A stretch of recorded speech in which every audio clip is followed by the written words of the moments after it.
Muy buenas. Hoy me da muchísimo gusto iniciar una serie de entrevistas que bajo el título de Viaje a Ítaca vamos a llevar a cabo en un trabajo colaborativo entre el Club de Madrid y Latinoamérica 21.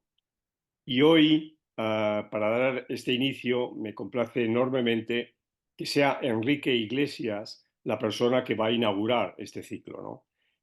Enrique es una figura fundamental para entender y comprender América Latina e Iberoamérica, por lo menos yo diría que en los últimos 40 años. Desde su práctica, su militancia política en su país, Uruguay, a su activismo a nivel internacional interamericano en el Banco Interamericano de Desarrollo y luego en la Secretaría General Iberoamericana, le dan un sobrado título para ser el que inicia estas series. Además, también debo señalar, en mi condición de profesor emérito de la Universidad de Salamanca, que Enrique es doctor honoris causa por esta universidad, algo que a todos nos congratuló en su momento y nos sigue congratulando muchísimo.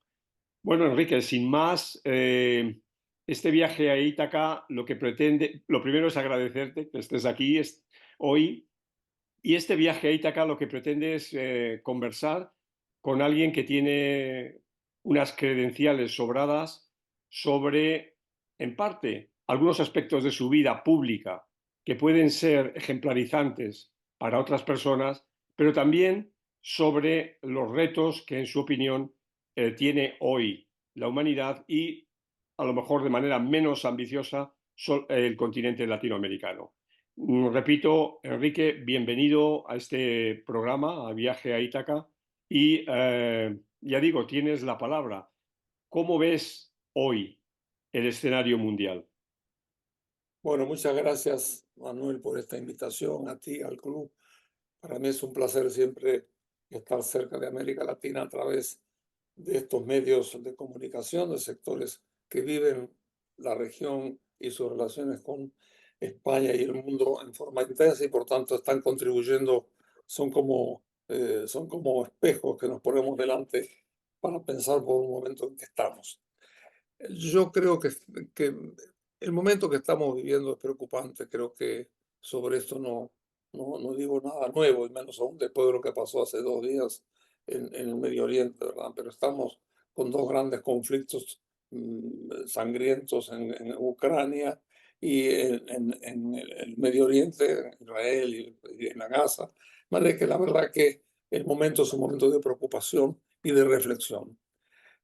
Yo parto de decir algo que lo he dicho muchas veces con la gente joven, ¿no? Nosotros dejamos atrás un periodo de 75 años, que es el fin de la guerra, de la Segunda Guerra Mundial y la gran pandemia. Esos 75 años yo los viví todos. Empecé como joven estudiante en el año 45 hasta el momento actual, de manera que me tocó vivirlos todos en sus distintas facetas. Y te diría que podría decir que han sido los 75 años quizá más creativos de la historia de la humanidad. Puede ser una aventura lo que estoy diciendo, pero cuando veo, por ejemplo, que nosotros demoramos 2000 años para tener 2,5 billones de personas en la Tierra y que en 75 le pusimos 5 más encima, eso desde luego debe llamarnos la atención. Evidentemente algo ha pasado para que esta humanidad que la mitad estaba sin poder comer o casi sin poder alimentarse adecuadamente en el 45, de repente estamos ahora hoy con 8.000 millones de personas. Es una cosa que es de las primeras cosas que me parece que hay que destacar. Creo que junto con eso hemos logrado también algo que me parece que importa decir. En la reunión que crea las Naciones Unidas, pues había 51 países. Hoy hemos creado en 75 años otros, otros países para llegar a casi 200 países. Es decir, que hemos casi multiplicado por 3 veces lo que hemos llevado el tiempo, lo cual implica una cosa muy importante. Y como digo, esta historia de lo que significó el aumento de la población, el aumento de los países, implica de alguna forma una cosa muy importante y es reconocer que la humanidad fue capaz, dentro de un cierto clima de paz, de construir un mundo mucho mejor que el que nos dejó aquella desgraciada guerras que se llevaron 100 millones de personas. Entonces, lo primero es reconocer que fue muy importante todo eso, en todos los planos, económico, social, político, y esto está entrando en crisis. Mi impresión es que no hemos sido capaces de articular sistemas eh, que fueran capaces de entender cómo administrar en forma colectiva y participativa esta nueva sociedad que tenemos por delante. De manera que la primera preocupación es que esos 75 años que dieron lugar a esta humanidad que acabo de definir está en peligro de gestión. ¿Por qué? Bueno, porque estamos en este momento con grandes dificultades en cuanto al liderazgo de esa comunidad. En aquel momento había un líder indiscutido que eran los Estados Unidos. Hoy tenemos a países tan importantes como China, como la India, como países en vía de desarrollo que tienen otra dimensión y otra capacidad para intervenir en los problemas. Y al mismo tiempo tenemos economías que comienzan a sentir los impactos de la acomodación a nuevos liderazgos internacionales en el campo económico, como son hoy, por ejemplo, las relaciones económicas entre China y Estados Unidos. En definitiva, entonces, yo te diría, es un momento que al mismo tiempo que apreciar lo que se ha hecho, sí siento un poco una gran preocupación por cómo vienen los problemas a futuro debido a la incapacidad aparentemente de los sistemas internacionales que creamos en el año 75 de poder administrar esta complejidad a donde nos ha llevado el progreso económico, social y político de los últimos años. Eso es lo primero que te digo. Enrique, en este escenario que comparto contigo, hay un elemento que es el gran elemento disparador de estas enormes transformaciones, que tiene que ver con la denominada revolución digital. Em, la revolución digital es interpretada por algunos autores como algo poco menos que promisorio, como algo que va a reformar y a transformar para bien las relaciones entre los seres humanos, la propia condición humana. Pero hay otra versión muy negativa, ¿no? de estas enormes transformaciones que se están produciendo, ¿no? Aquella que pone el acento en la deshumanización, en la individualización, etcétera. ¿Cómo te sitúas tú en esta polaridad? Como siempre pasa con estas cosas, un poco en el medio de todo esto, porque ciertamente el mundo ha hecho un avance y tiene capacidad muy importante a futuro si realmente se comporta adecuadamente en el manejo de la coyuntura económica, social y política. Y por otra parte, tenemos los peligros que están señalando los desencuentros tradicionales que comienzan a aparecer y generan divisiones y tensiones muy fuertes. El tema central, en cierta manera, está que el planeta como tal está sometido a estas nuevas confrontaciones que son ideológicas, pero son también lucha por el poder y esa lucha por el poder nos puede llevar a tensiones muy fuertes que terminen estando dramáticos climas en la coexistencia social y política del mundo.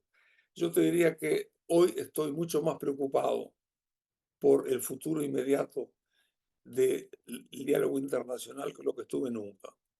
Es decir, me da la impresión que estamos perdiendo la capacidad de dialogar, de tomar decisiones conjuntas, de convivir en la diversidad, que por último es un hecho muy importante.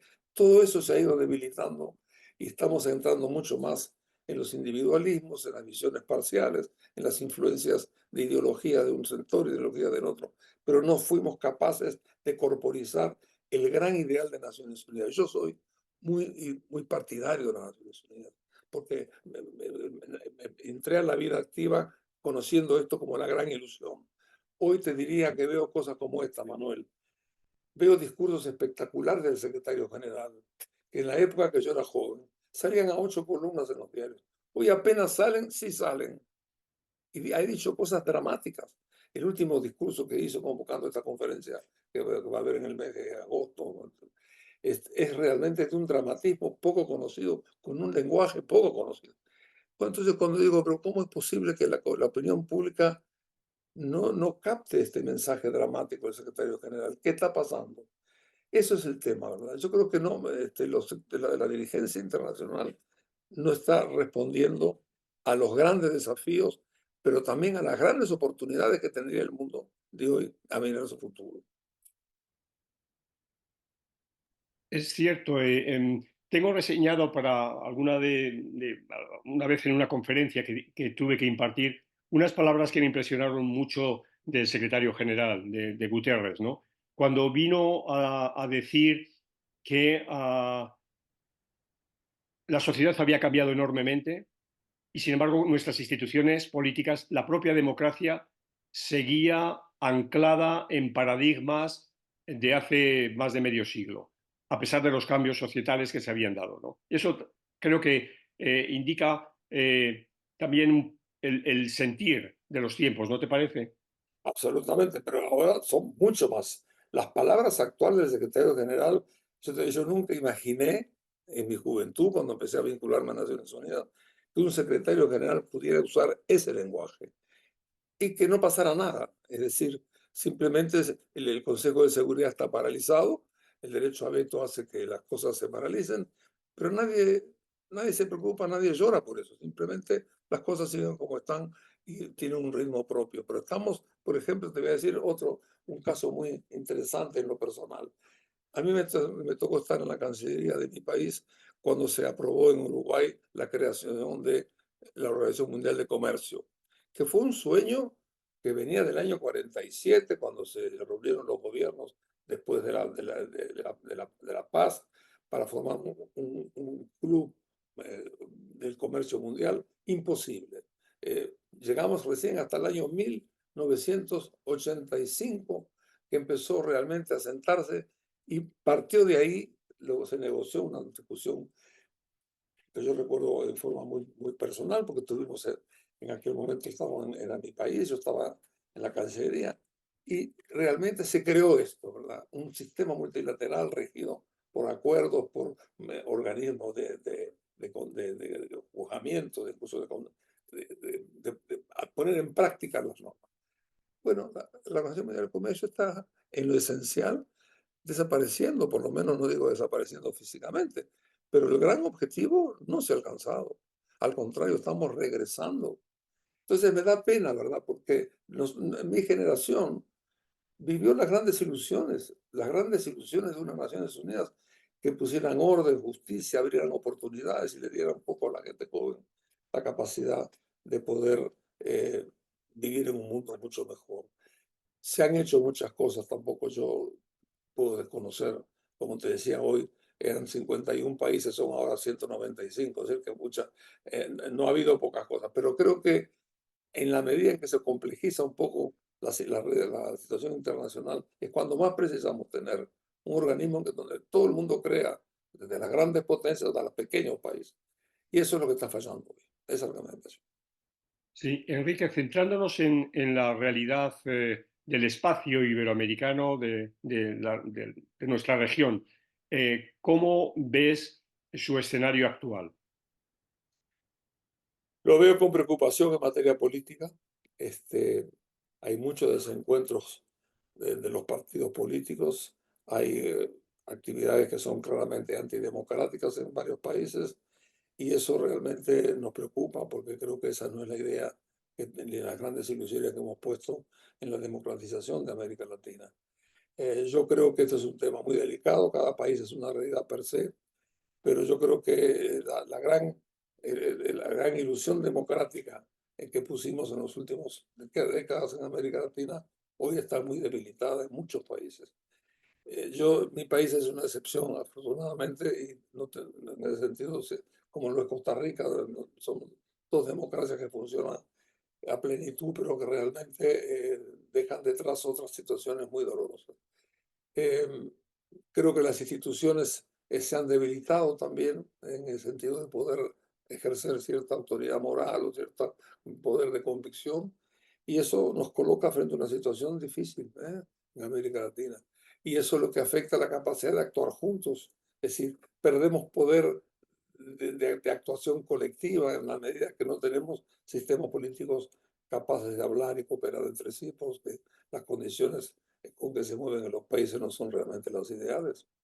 Eso es un poco lo que yo veo, un momento bajo en cuanto al funcionamiento de la democracia en la mayoría de los países, y eso lleva necesariamente a la pérdida de fuerza de América Latina en las relaciones internacionales. No tenemos voz colectiva para poder incidir de alguna forma en la construcción de un mundo mejor. Ahora bien, hay dos problemas que están muy presentes en la vida pública latinoamericana que de alguna manera son problemas globales en los que América Latina es un jugador más, en mayor o menor medida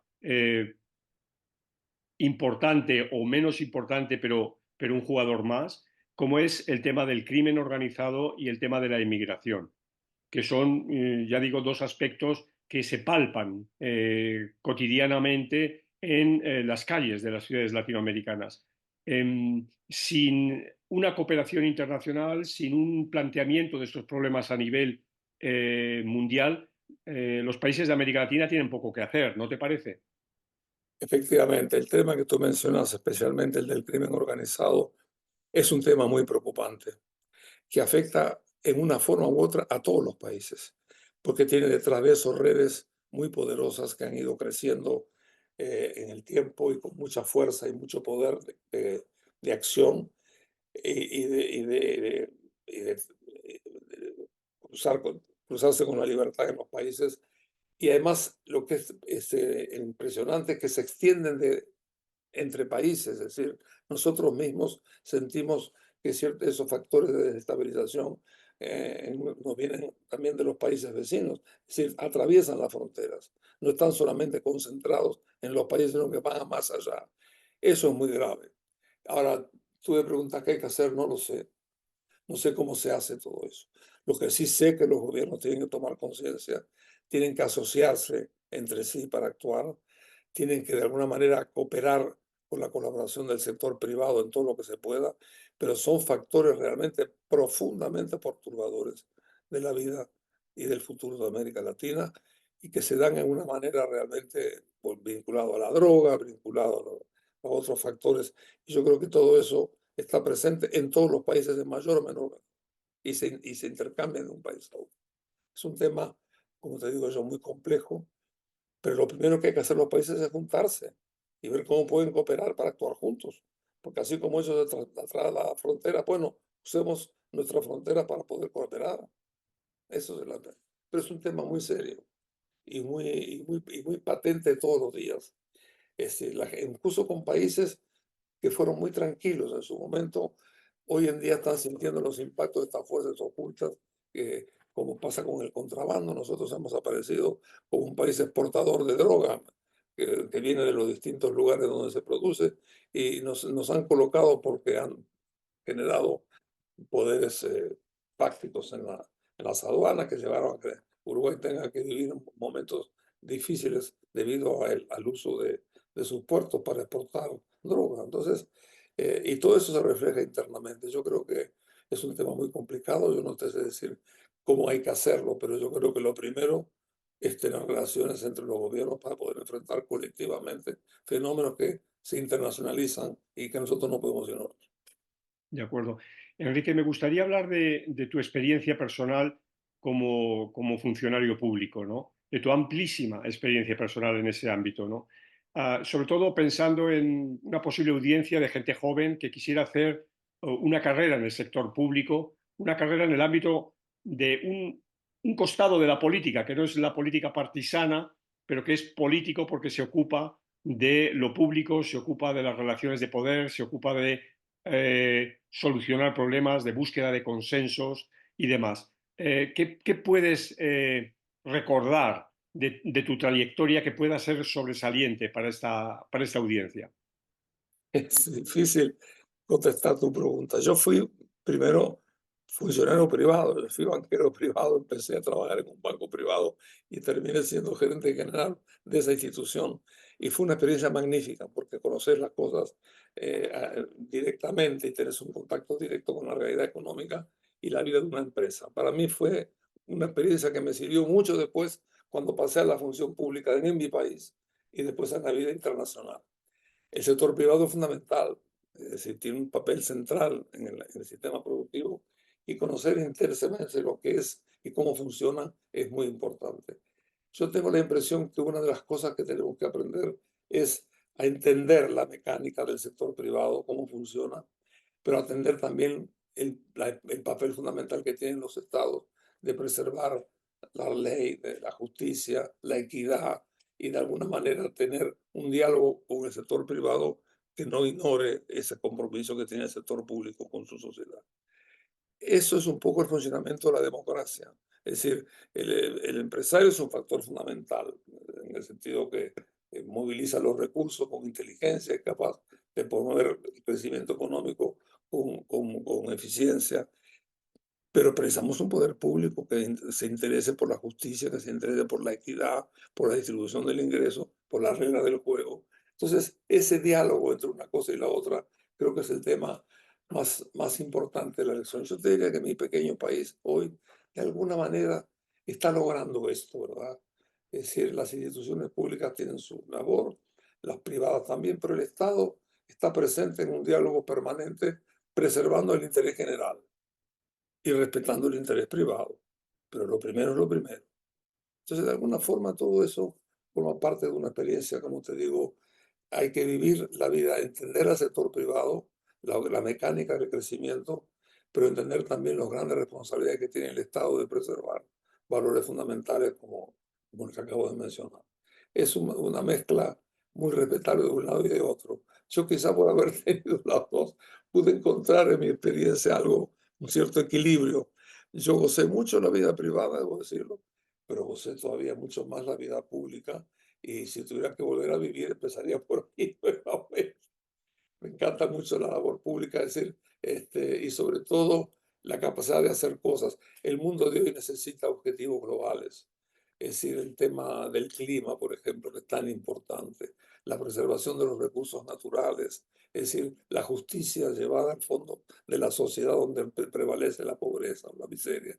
Todos estos conceptos que en teoría son muy lindos de mencionar, pero en la práctica muy complejos. Precisamos un Estado con experiencia, con capacidad de acción y una colaboración importante con el sector privado que tiene que respetar y aprender esas reglas de carácter general. No estoy diciendo, Enrique, ya estamos en la recta final sí, y me gustaría que nos hablaras de esta, este proyecto en el que te encuentras ahora muy comprometido a propósito de algo que es verdaderamente un drama para también esta sociedad del primer cuarto del siglo XXI, como es la soledad no querida. ¿Puedes contarnos algo de este proyecto? yo ahora al final de la vida estoy dedicándome a una pequeña fundación que tengo en Uruguay al tema de los mayores, es decir, a mi tema. Y entrarle un poco en Uruguay, por ejemplo, es un país donde la seguridad social ha funcionado muy bien en términos comparativos, pero hay un tema que no está debidamente analizado y que tiene un impacto muy fuerte, que es la soledad no deseada. Hay soledad deseada, si sos un pintor, o un gran profesor de música, eso querés la soledad. Y a veces la querés también para ti mismo, para tu... Eso no, pero hay una soledad no deseada que permea todas las etapas de la vida. ¿Eh? No es un tema que solamente la tengan los mayores, pero donde se concentra mucho es en los mayores. Y lo que estamos haciendo ahora es entender este tema, entenderlo, y ver por qué, qué se puede hacer para hacerle frente. Y hay reacciones en países con mucha, los ingleses han hecho casi un ministerio en su momento, los japoneses lo mismo, los países nórdicos en Europa, aquí mismo en España, es un tema muy importante el tema de los mayores. Pero el tema de la soledad hay que de alguna forma ponerla en el centro del problema. No es fácil resolverlo, no es fácil pero sí es importante, ¿sabes qué?